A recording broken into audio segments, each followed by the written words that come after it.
Bismillahirrahmanirrahim. Assalamualaikum warahmatullahi wabarakatuh. Selamat pagi, salam sejahtera bagi kita sekalian.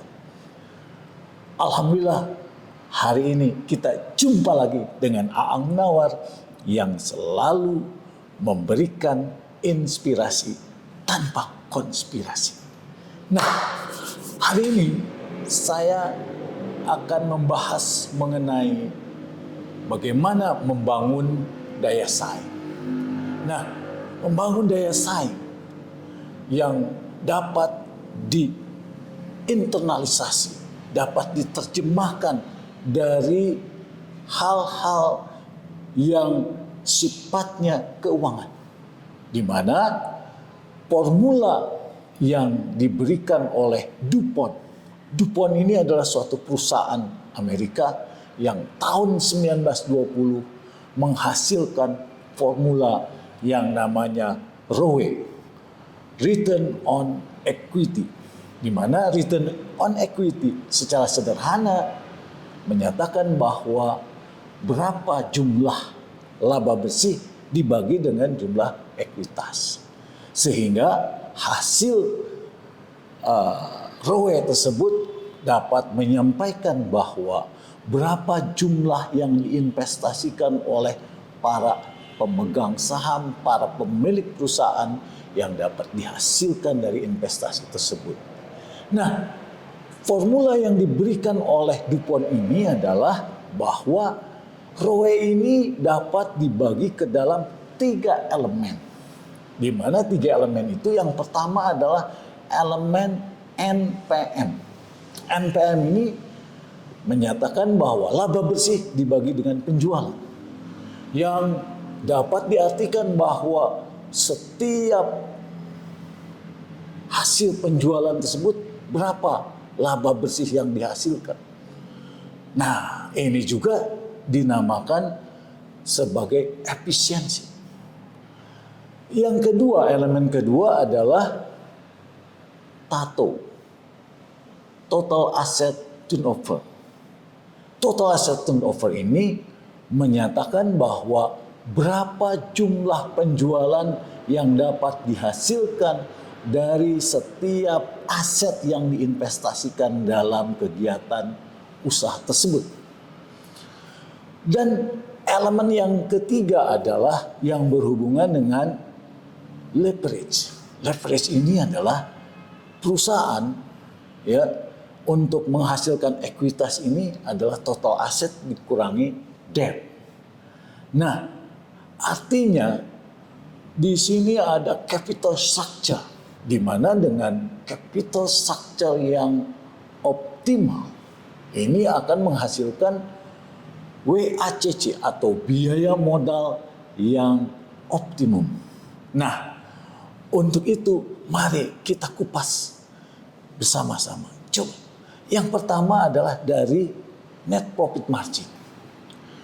Untuk menaikkan net profit margin, perusahaan harus melakukan efisiensi.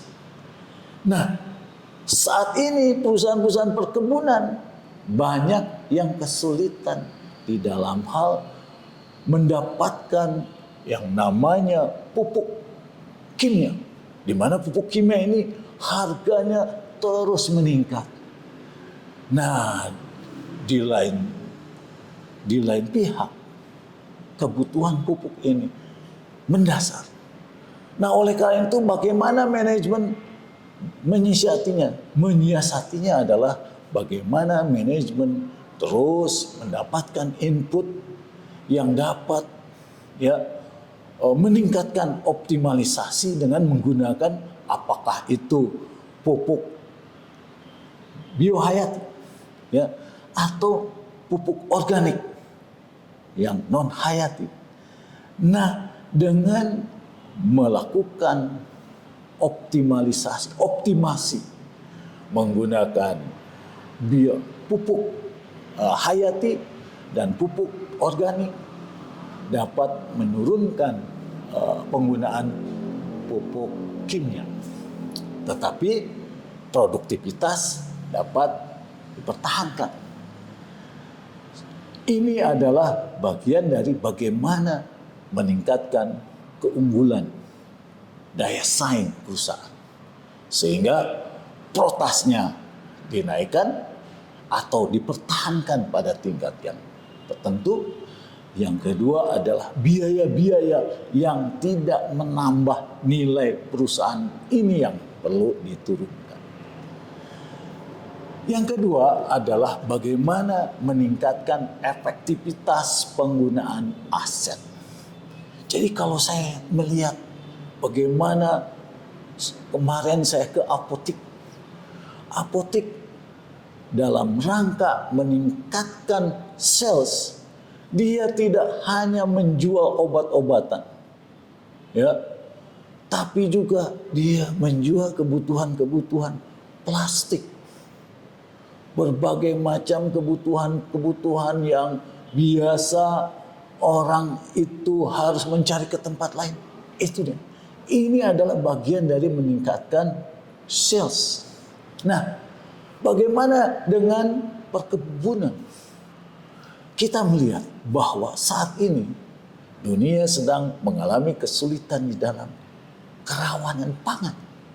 Nah, oleh karena itu maka aset-aset perkebunan yang sedang dalam proses TBM 1, TBM 2, di mana lahan-lahan tersebut bisa ditumpang sari, apakah dengan tanaman pangan padi yang padi gogo, ya, atau padi yang tidak terlalu banyak menggunakan pengairan, atau dengan jagungnya. Dan ini produk-produk atau teknologi-teknologi ini sudah ada di pusat-pusat penelitian. Nah, ini dapat meningkatkan jumlah hasil sehingga yang bisa ditingkatkan adalah revenue. Ya. Kemudian selanjutnya adalah bahwa dengan capital structure kita tahu bahwa biaya modal dari pemegang saham itu tentulah yang paling tinggi. Ya. Nah, sehingga dalam rangka menurunkan biaya rata-rata dari modal perlu menggunakan utang. Kita tahu bahwa teori struktur modal dari pecking order theory menyatakan bahwa menaikkan atau menerbitkan saham itu adalah pilihan terakhir. Karena yang dilakukan oleh perusahaan biasanya adalah yang pertama tentu saja dia menggunakan cadangan-cadangan dari penyusutan, ya, akumulasi penyusutan digunakan. Setelah itu dari hutang, ya. Nah, baru kalau sudah tidak dipercaya bahwa maka itu masuk ke penerbitan saham. Nah, inilah 3 unsur dari DuPont yang dapat diterapkan untuk meningkatkan daya saing, yaitu NPM, ya. Jadi NPM dikali dengan total asset turnover, semakin tinggi penjualan, turnovernya semakin tinggi sehingga dapat mengalihkan terhadap NPM dan dikalikan lagi dengan efek pengganda dari penggunaan modal. Ya, nah, dengan terus melakukan optimasi ini, maka tentu saja rate of return on equity perusahaan bisa meningkat dan tentu saja dengan upaya-upaya yang terus maka akan terjadi pertumbuhan yang berkelanjutan.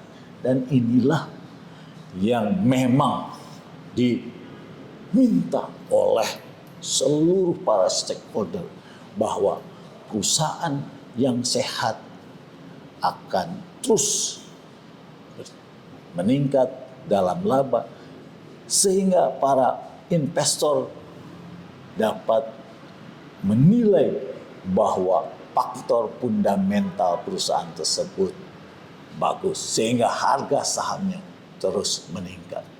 Kita tidak mau adanya peningkatan harga saham karena bubble economy, karena terlalu banyak informasi-informasi yang tidak seimbang, sehingga dengan meningkatkan faktor fundamental ini, maka dengan sendirinya penilaian tersebut akan meningkat, dan itu faktual. Dan inilah yang diharapkan oleh semua pihak, oleh suatu negara, oleh suatu bangsa, agar perusahaan-perusahaan ini berkembang, tumbuh dengan baik. Demikian yang bisa saya sampaikan. Terima kasih atas perhatian saudara-saudara sekalian. Terima kasih. Wassalamualaikum warahmatullahi wabarakatuh.